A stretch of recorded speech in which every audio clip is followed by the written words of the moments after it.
And yeah, stay muted if you're not speaking, just so we can prevent any background noise. There's a chat function. So if we ask you to message something, if we ask you to say something, you can use the chat function so that you're not speaking, not everyone's talking over each other, and we can all still hear you. We can all read everyone else's messages unless you message the host privately, and then not everyone else in the meeting can see that. The share your screen button, that is how you present something like this PowerPoint I'm doing now. You just press that and then you're presenting, which can be really useful if you have to make a presentation at some point on Zoom.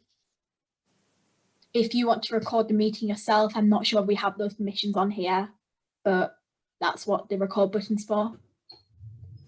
And the blue button's your reactions, so you can send a thumbs up or like a clapping emoji if you really like something that's being said, or if we're doing some sort of poll or something like that, that can really be helpful. Okay. So to start with, if everyone could put into the chat, introduce yourself. So what's your name? Where are you from? 3 facts about yourself, could be anything. And what do you hope to get out of this session?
Okay, so lots of people are putting really great things and it's really great. And if you want to keep going, that's fine. If anyone would like to put their camera on and say what their biggest hope is, that would be great. Obviously, no pressure. And I don't think we have a hands up feature on here. So if anyone wants to just use a thumbs up, and then I'll call you out if you want to say anything. If not, that's absolutely fine.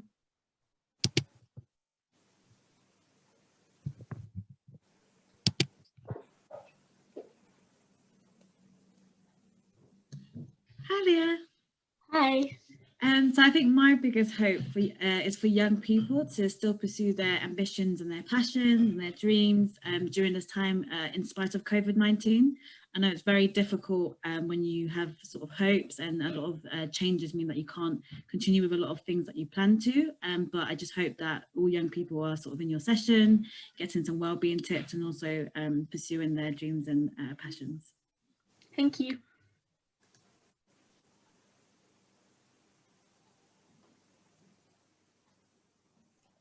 Okay, I'm Adam from NCS. Hello.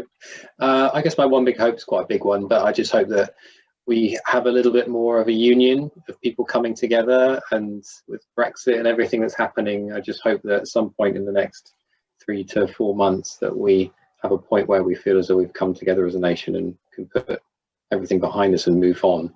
I think we're just all very tired at the moment, I would say.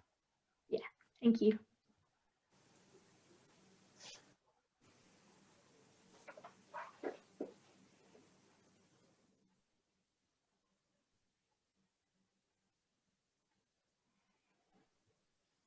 No one else wants to, I'm happy to move on.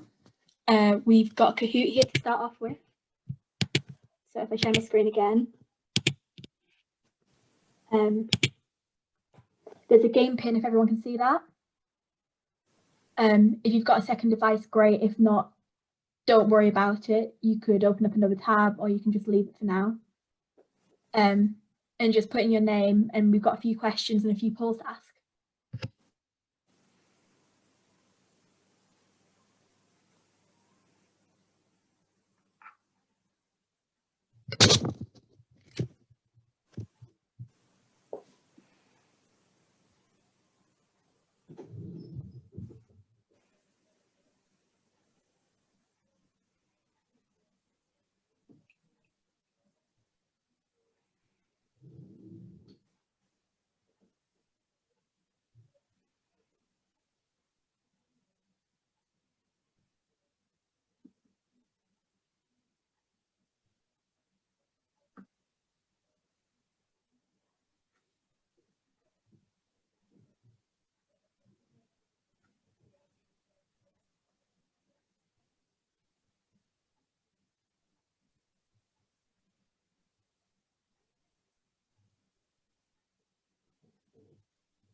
Is there anyone else who still wants to join who can't yet? Just so I know when to start.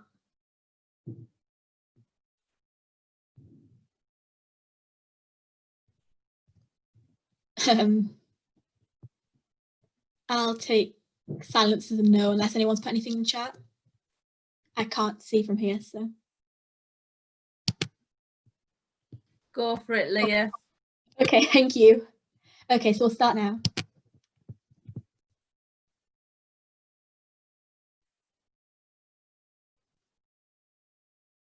So how many people in the UK struggle with mental health issues each year?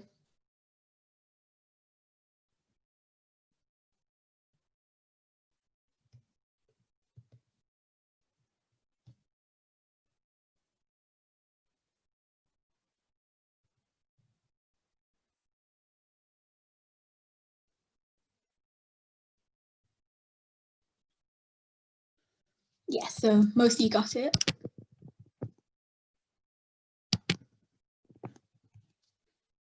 So yeah, 1/4 of UK individuals struggle with symptoms of mental health each year, and 1 in 6 experience symptoms of a common mental health disorder every week. And that information is from the NHS website. So it affects a lot of us. What is the most commonly reported mental health disorder?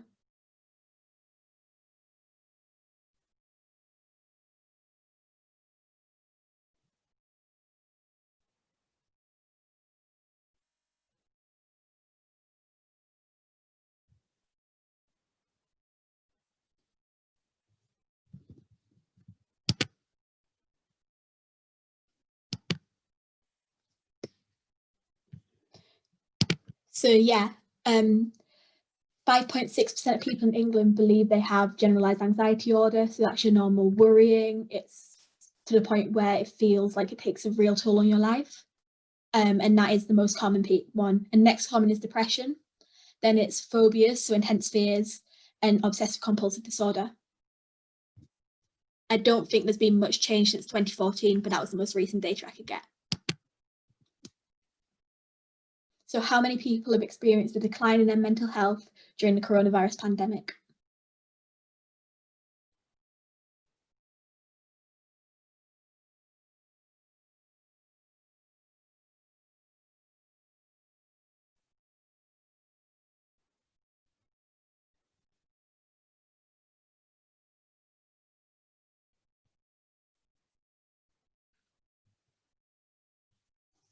%62%.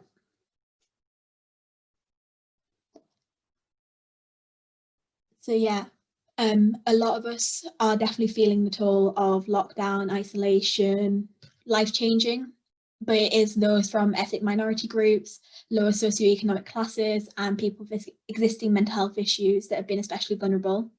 So it's even more important than ever that we come together to protect those who are finding it harder than others. So this is a poll, so you can't see the results, and it's just, are you personally diagnosed with a mental health condition?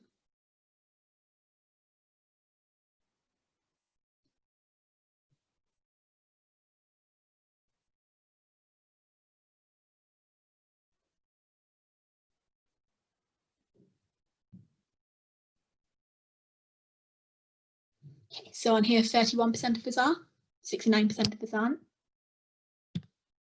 So it's it's a bit higher than normal. And does anyone here think they have a mental health condition? Again, this is anonymous. It's just useful to gauge how we perceive how many people get help for these sort of issues, how many people perceive diagnosis.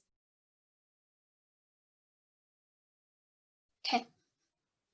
So more people definitely think they have one and diagnosed, which is again pretty normal. It's very difficult to talk about these things.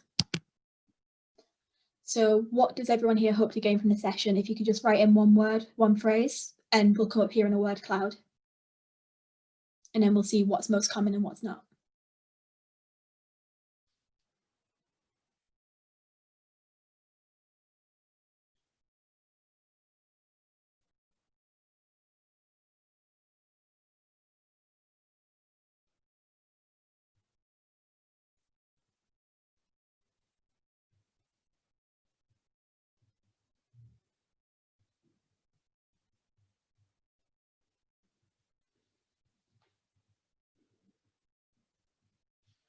Okay, so a lot of people want knowledge. Yeah, information, support, remove stigma, wellbeing strategies. Hopefully we're going to cover all of these during this session. So that's really great. Thank you.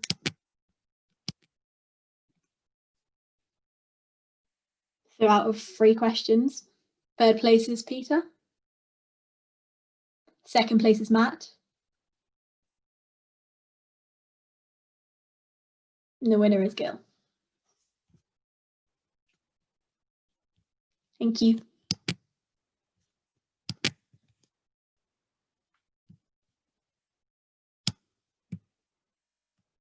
So that was really useful. It allowed us to see exactly what people want to gain from this session, and hopefully we will be covering all of this. So now I'm going to pass over to Lucy to talk about stress relief. Thank you. Okay, hi guys, like Leah said, I'm Lucy and I decided to cover stress relief today because obviously it's been a massive thing during the pandemic, but as someone who stresses a lot about everything, I do think it's quite important to talk about these types of things. So stress is a massive part of everyone's lives and you encounter it in every way, in some way, shape or form at some point in your life. And during unprecedented times, it is natural for these stresses to increase. So as a way of coping with stress, a massive thing is music. So it is actually scientifically proven that music can reduce stress and stress-related anxiety.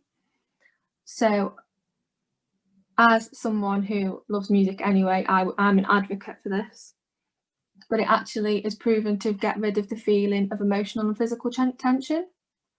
And it's also lyrics and music that make this possible. Another way of dealing with stress is stress relief apps. So you can find these on the App Store, and they can be both free or paid for. And you can also make a login for it to make it more personal to you. So obviously stress comes with a lot of different triggers. It comes with different symptoms for different people. It is very personal to you. So with these apps, it helps you track your triggers. So like for me, I know a trigger is if I have too much on in one go and I put too much pressure on myself. So for me, I use an app so I know when these triggers are coming to help and prevent that. When stress becomes an issue, it has significant effects on your life as well. So it's very, very important for you to know when these triggers are going to come. However, it's also important to know that stress can be a good thing as well. So stress can actually boost your mood and be a great motivating force. And it's when it becomes exhaustion that it's becoming an overload. And it's really, really important to actually understand the difference between good stress and bad stress. So stress is perceived as a disconnection between a situation and resources. So a little bit of stress can actually improve mental health, which sounds really strange, but it's been scientifically proven. And it can affect your health as well, which is another reason why during a pandemic, it's really important to try and manage your stress, because obviously work and home life are becoming a lot more integrated than they normally would. So it's extremely important to help stress manage yourself so it doesn't become too much.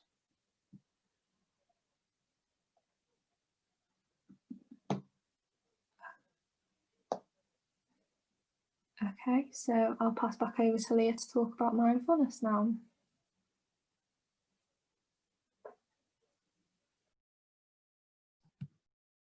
Thank you. So mindfulness is a mental state achieved by focusing one's awareness on the present moment while calmly acknowledging and accepting one's thoughts, feelings, and bodily sensations. And it's often used as a therapeutic technique. There are 3 types of mindfulness. So the first type is to observe. So that's where you look at what's around you, or you think about how you feel within yourself, and you can just feel that emotion, let it go. There's describe, where you label an experience or what's going on in the present moment with thoughts or words or drawings, and you write that down, you describe it fully. So you can do that yourself, or you can do it to another person. And then there's participate, which is where you fully immerse yourself into the moment. So you could complete a physical activity, you could do a mentally active task. So one that a lot of people do is you think of a country or a fruit or something, starting with each letter of the alphabet, so from A to Z, and then hopefully you're more aware of yourself in the present moment by the end of it. So there's a link here, and it shows you a list of common mindfulness activities that people try. And I'm happy to obviously put the link in the chat for you guys so you can have a look in your own time. But it's basically just showing sort of what sort of things mindfulness are. But there's many, many different activities for you to try.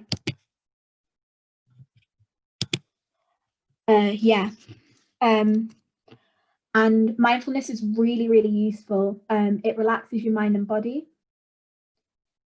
It reduces stress, and it's also proven to increase focus as well.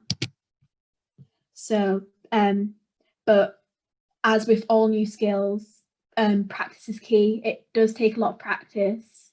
You often find yourself getting distracted, thinking about other things. And it's really important that you notice that and don't judge yourself for it. And you try to draw yourself back into the present moment. During lockdown, many of our normal coping mechanisms aren't possible. So for me, I really enjoy swimming, but obviously with pools not being open, that sort of thing, it's really difficult. I can't go and swim anymore. I'm still in tier 3 and 18, so I still can't, which isn't great. but that's why it's really important we pick up sustainable coping mechanisms that we can use throughout our lives, no matter where we are. Mindfulness is really great. It only takes 1 or 2 minutes, and you can do it within yourself and no one even has to know you're doing it. You can just sit there, you can do it, and then feel a whole lot better afterwards. So it can also fit around a busy schedule.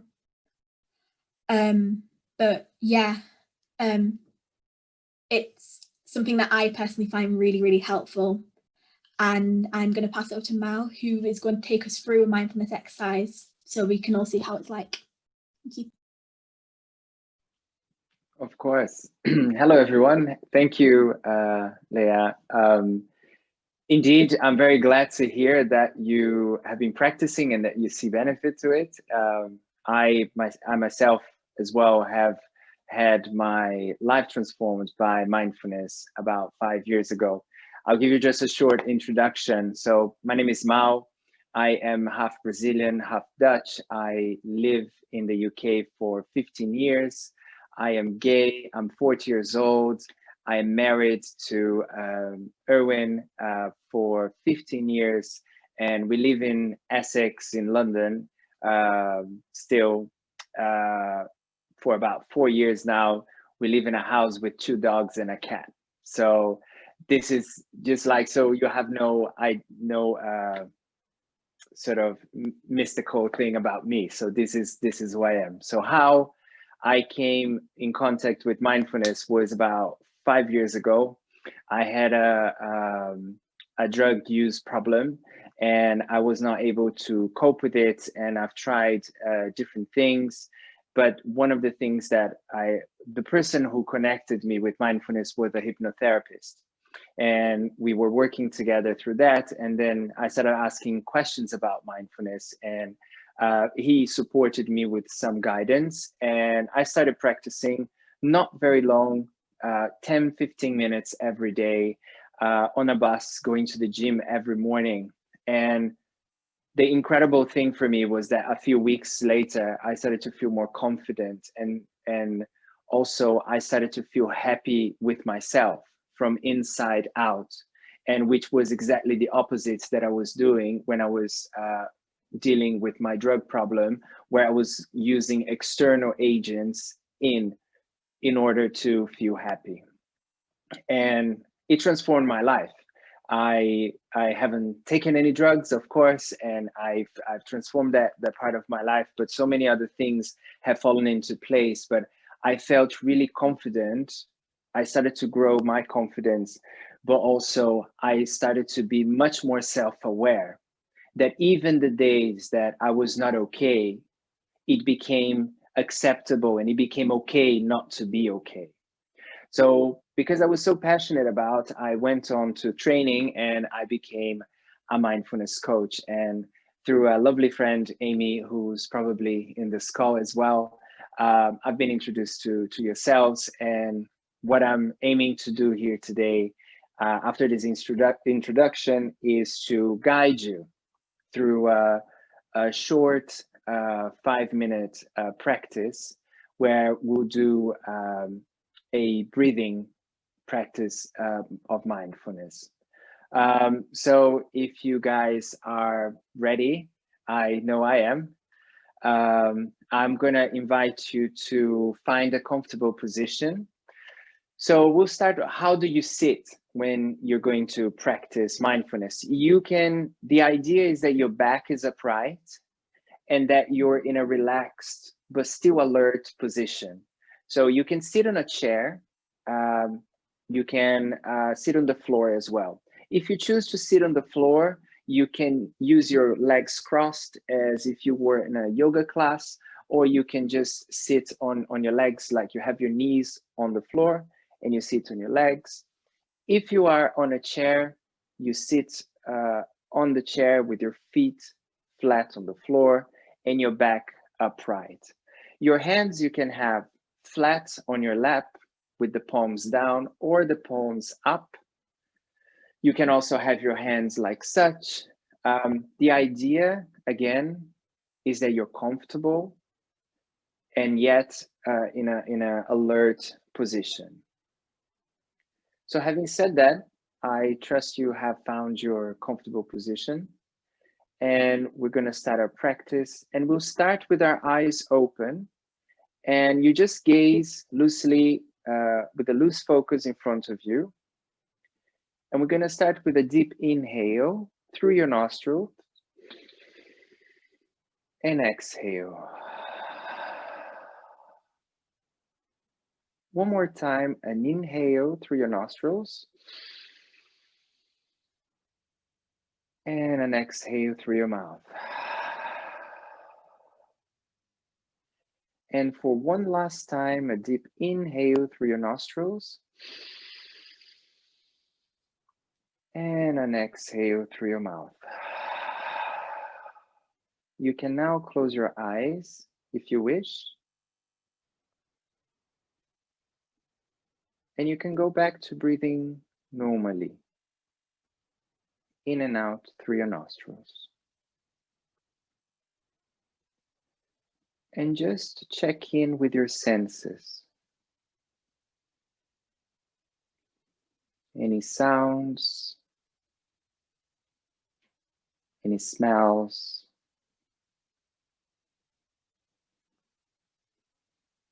maybe the weight of your body on the surface you're sitting.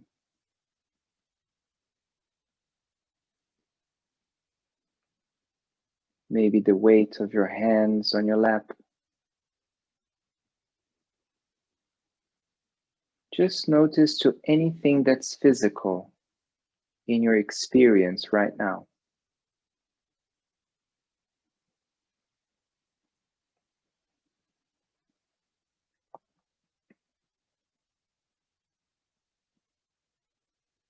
Now I invite you to bring your attention to your breathing.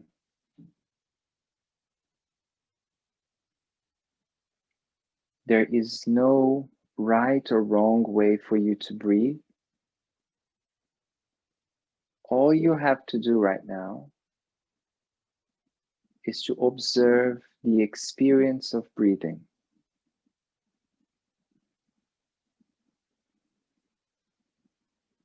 Notice the rise and fall of your body as you inhale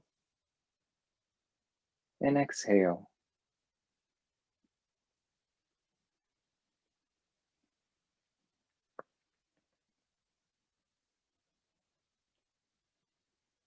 Maybe you can feel your breath higher up in your chest or down in your belly.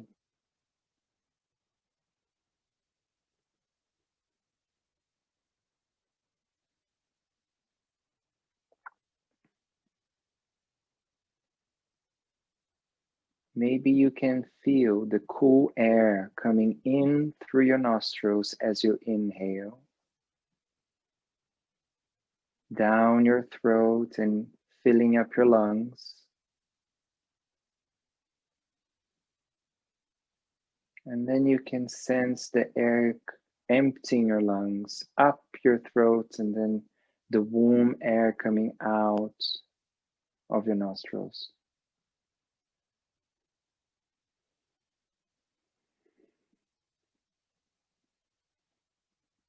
And if thoughts come into your mind, that's okay. The mind was designed to think. All you have to do when you notice that you drifted from the exercise is to label, saying, thinking, and coming back, focusing on your breath.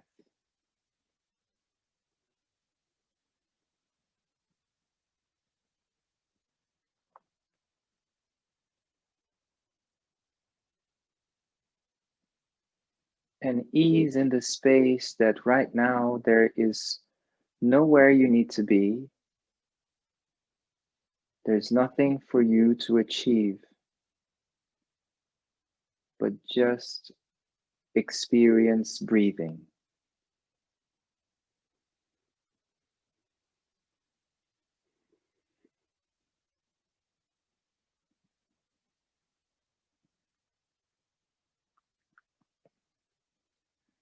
Now you may release the focus on your breath, allowing your mind to be free, just for a few seconds. If he wants to think, let it think. If he wants to plan, let it plan.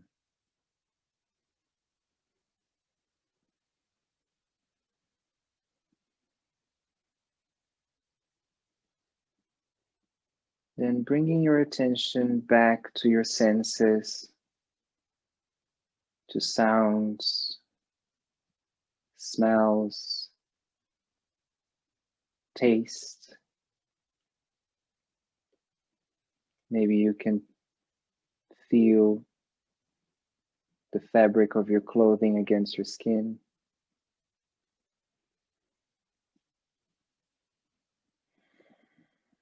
And whenever you're ready, you may open your eyes slightly, but holding this position just for a few seconds, acknowledging how different you feel from when you started this practice, and acknowledging for taking some time for your self-care.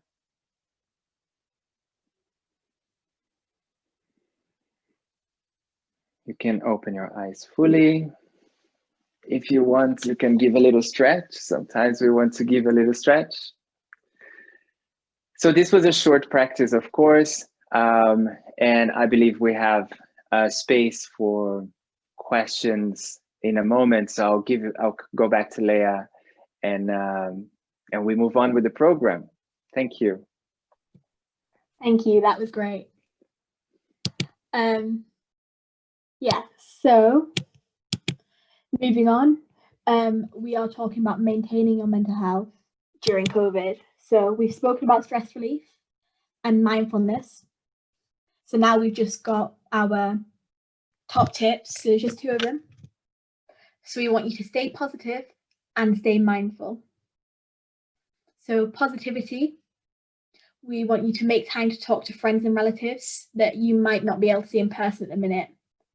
So calls, texts, anything that helps you. I know my friends and I, during the first lockdown, we had a games night every Monday at 7 p.m. We'd all come together and just play some like online games together, and that really helped us stay in touch when we couldn't all meet up. Make the most out of daylight hours, because sunlight is really, really good for boosting your mental health, far better than what most people realise. So I know obviously everyone's still busy and we all have to work, but it might be worth working earlier or later so that you can go out, take a walk, get some air. It will make you feel better. You can even combine that, so you could call a friend while you're out. You could go on a walk with a dog if you've got one, so you've got some company there. Listen to music, anything like that can be really, really, really useful. And moving on to that is exercise. Even if we can't do our normal exercise, if you enjoy running, you can get outside and run. You can go on a bike ride, take another person with you. We're allowed to do that. Even just going on a walk, it's enough exercise. Just a quick walk once a day, and you really will feel the benefits of it. And hopefully normal sports will go back soon, but for now there are always alternatives. And staying mindful. Set aside time each day to relax. We're all, again, really, really busy, adjusting to this new normal. Sometimes it's hard to remember that we need time for ourselves too, for self-care, just to sit and do nothing. Maybe you like to read, listen to music, anything like that. Just make sure you set aside time every day and you really will feel better for it. Also, if you're self-isolating, I saw a couple of people were in the chat earlier, or if you're working from home or something like that, make yourself a routine. We all feel a lot better during the working day or the school day because we have this routine that we stick to. We have a timetable. We have times we need to be in or out. We know when we're going to be traveling each day, anything like that.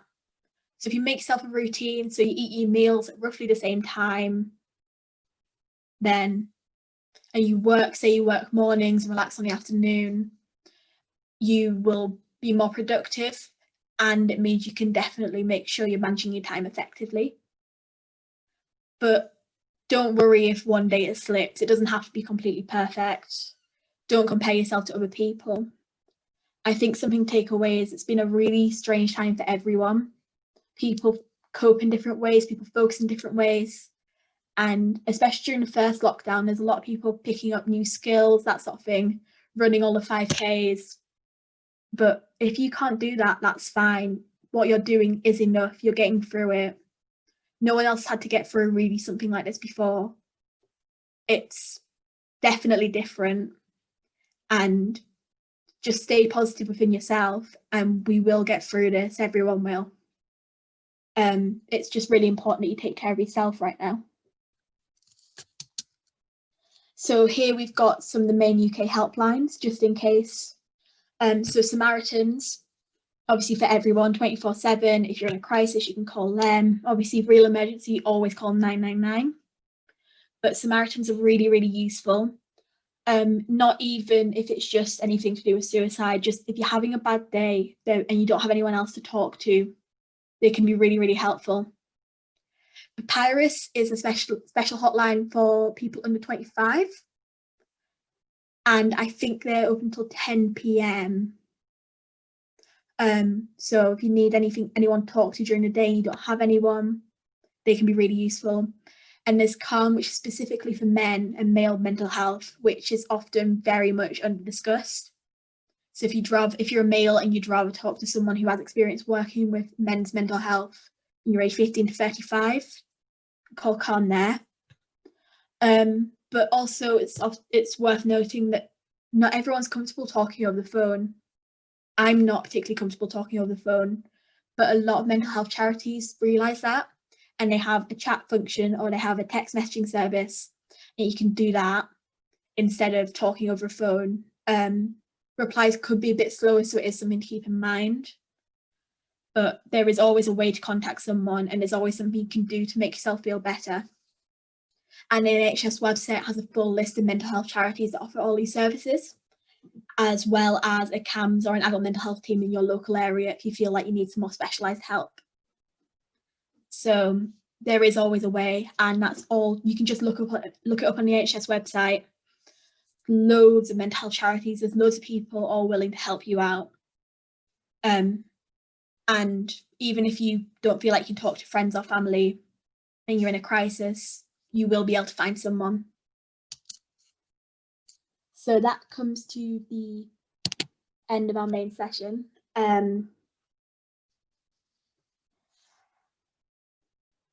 I had a couple of phone numbers on there, on the slide. Sorry, Claire. If I paste them into the chat, if anyone else wants to save them, if that would be useful for any of you guys, then that'd be great.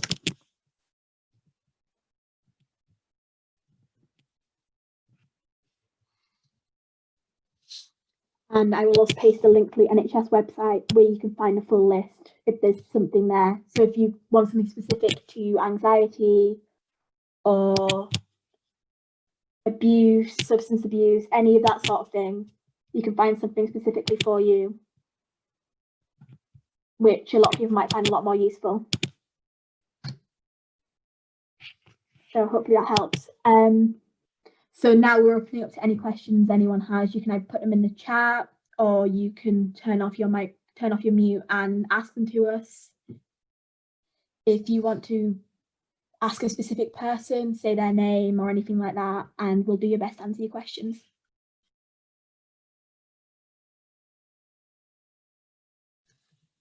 Hi both, thank you for such a very informative session. My question to you two is, so Leah and Lucy, was there anything that you read during your research for this session that surprised you? So like any of the statistics or anything you saw on the website that surprised you?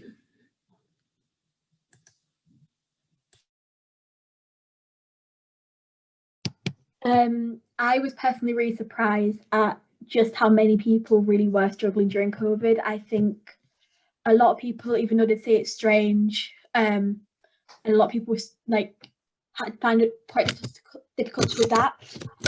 I think it was quite alarming how many people really struggled to cope and didn't feel like they could talk to anyone else. Yeah, similarly to Leah, that's what I found as well, but also how many people didn't know what help was available.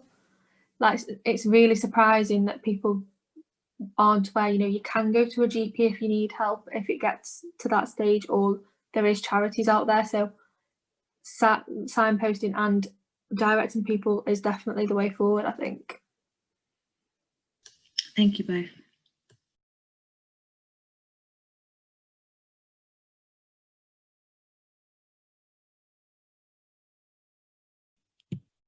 Mal, there's a question in the chat for you.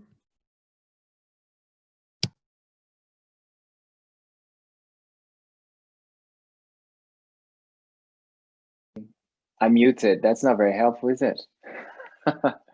What other strategies or organizations do you use to maintain your recovery? So I assume that you're talking about my drug use recovery.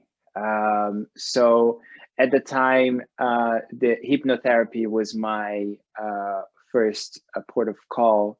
And because my drug use was not debilitating, it was having an impact on my work life, on my relationship, on all the relationships I had around my financial life was having an issue, but it was not so crippling. So I'm very grateful that I was able, with the support of my friends and family, the hypnotherapist, and the support of mindfulness, I was able to get out of that. But you know, one organization that I can definitely recommend is the NA, because of the structure, and really it's a real good structure that they have in support of that. But you know, mindfulness was for me really the catalyst for me to improve my own well-being and increase my confidence and heighten my self-awareness, because that's really what it is.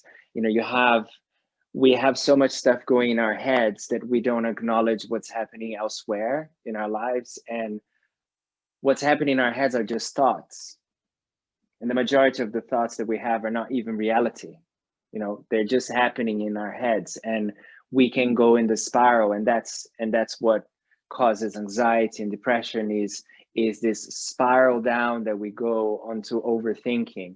And with the regular practice of mindfulness, I was able, and I know those who are in this group that have practiced or are practicing, with the regular practice, you can catch yourself going down that spiral, and you can stop it and come back to the present. So there's so many different ways that you can practice mindfulness and meditation, but the purpose is always the same, bringing you to the present. I hope I answered your question.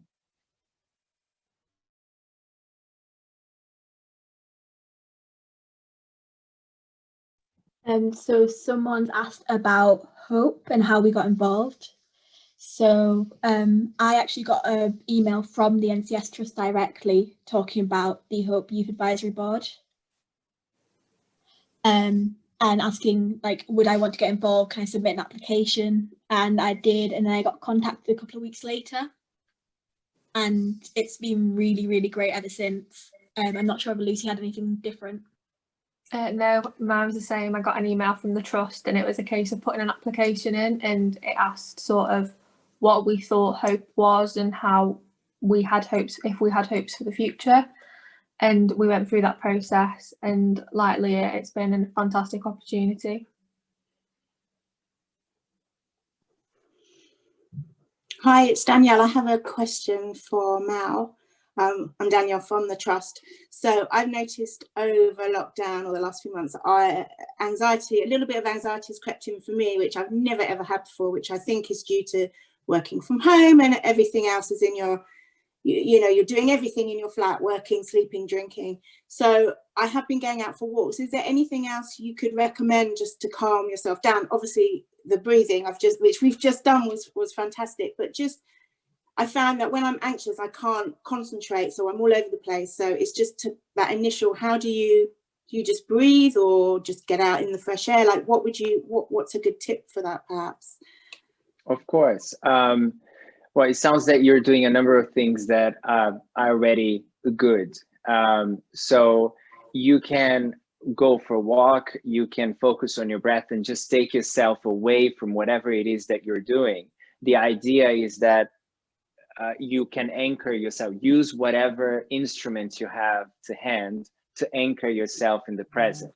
So it could be walking, breathing, or just, you know, like Lucy suggested, sit down and listen to a piece of music that you really like, anything that can bring you to the present. And what does that mean? Use instruments to bring you to the present. Anything that is connected to your senses. Listening, smelling, tasting, you know, touch, your breathing, anything that you can feel and that can bring you to a physical sensation, because that's what brings you to the present. Of course, there are other tools that you can use if you're interested in developing your mindfulness. There's a number of unlimited books explaining about it, but there are lots of apps that are really, really helpful. Insight Timer is one app that I really like. One is for free and it's got like endless content over there. So that's Insight Timer. There is Calm, which it's for a fee, but also has a lot of content. And my favorite, which was what the app that I used in the beginning 5 years ago, is Headspace. And Headspace is, everybody is, I can see lots of heads shaking. I know. And it is really good. And it spoke to me because it gave me a structure, because they have different packs and different programs that you can do. And it also gives you a sense of progress, because even if you're doing a 10-day and you're doing in the same theme, you have a sense of, okay, I did session 1, session 2, and every single session is different. So it's also helpful so you don't get bored of doing the same practice. So anything to bring you to the present, and you can use those tools to support. Thank you, that's really useful. Can I just ask, do you think it's a temporary thing because of this situation, and will it go, or do you think once you have it you will continue to be anxious occasionally, or is this just because of the situation? In your expertise, do you think it will go? Well, I will speak from my experience from somebody who has suffered from anxiety in the past, and I dealt with it professionally with that. You know, I cannot, I'm not in a position here to give you a diagnosis on what's happening with you. But what I can tell you is that anything is possible, right? And what I learned with mindfulness is that feelings and emotions, this feeling of anxiety or any kind of feeling or emotion, is transient. These feelings and emotions don't define us. It doesn't define you. What happens is that, oh, I'm feeling sad today, but it's just today. It doesn't mean that you are a sad person or that you are an angry person, because it's just something, it's an emotion that you're practicing. But because in the world that we live today, we cannot distinguish those two things, the my person to the experience moment, the momentary experience that I'm having. So another thing that I will say that mindfulness will help you is that you start to become so self-aware that you acknowledge, okay, today I'm sad, and that's okay, because I know that tomorrow I won't be sad. And then you become okay from not being okay. And the same thing I would say about your anxiety is that, you know, if you look into, if you really need support and if you really need help, I would recommend go and speak to someone. But if you want to try, there's a number of things that you can do. But first thing is just to acknowledge that it's okay to be okay, not to be okay, and that it's something that is transient, that today is like this and tomorrow you will be fine. Thank you so much, that's brilliant. Thank you. You're welcome.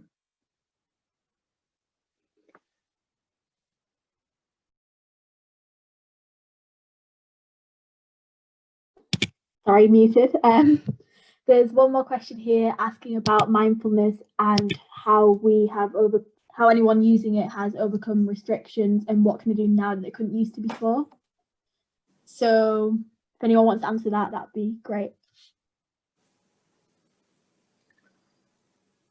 Well, for me, definitely, I find stress quite isolating at times, and I find it really demotivates me and it stops me from doing stuff. So I feel like using the mindfulness will actually get me to overcome that barrier, especially with me sitting my A levels this year, and I've had university interviews to hopefully go to university next year. I feel like the mindfulness will actually help me overcome those barriers and make me realise, you know what, you can keep going, remember who you are, and just keep on that path to get to where I want to be. Yes, I would compliment to what you said, Lucy, and I saw one of the comments, which is don't overcommit. And if you're intending to start to create a regular mindfulness practice, don't go like, oh my God, I'm gonna do 5 days a week for 30 minutes every day, and because that's for somebody that has never practiced, it's not sustainable. You're gonna get bored, and then you're gonna feel that you didn't accomplish whatever it is that you set out to do. So I say start small, a few days a week, start small, and then you build from that. Meaning you can do 5 minutes a day, or you can do 10 minutes 3 times a week, whatever it is that works for you, but start small and build from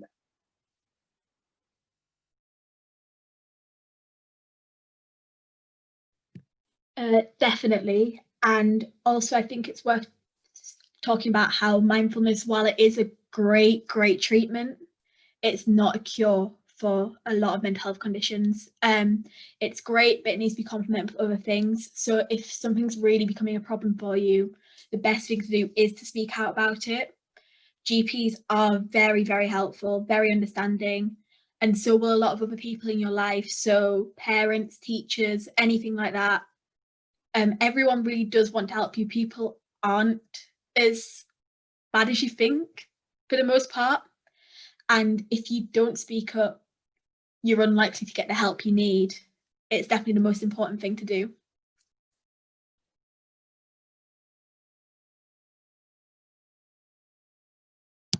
And I think we've got 4 minutes left. I don't think we've got any more questions. If I've forgotten you, please say something. But to finish off, we'd like to finish off the same way we started. So if there's anyone here who now feels after this discussion, feels like it's more of a safe space here, if you could unmute yourself and share any hope you have for the future, that would be great. So mine is in particular talking about how I hope the stigma for mental health can further be broken down, and I hope that everyone can get the help they need for it in the future. My hope for the future is to influence the next generation. So I want to go into teaching. So I want to influence people the way that I was influenced and nurtured as a child to actually achieve my dreams.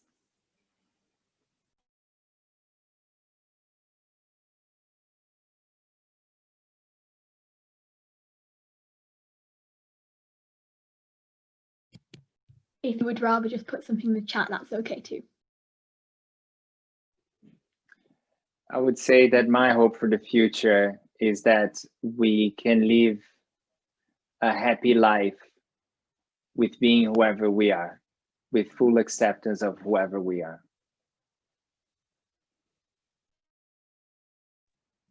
Similar to Mal's, mine would be, my hope for the future would be that all people kind of feel like they can be their authentic selves, and that kind of stops barriers to asking for help when you need help, and also just kind of being accepted in society.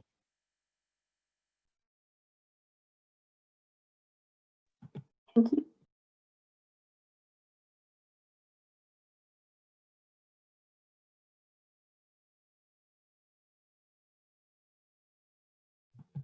So I guess that's the end of this session. Thank you all so much for listening, collaborating, speaking up, I think that's definitely the first step to making things easier for everything. And I know everyone says that, but I think it's really great that a group of people who don't know each other have all come together for this session.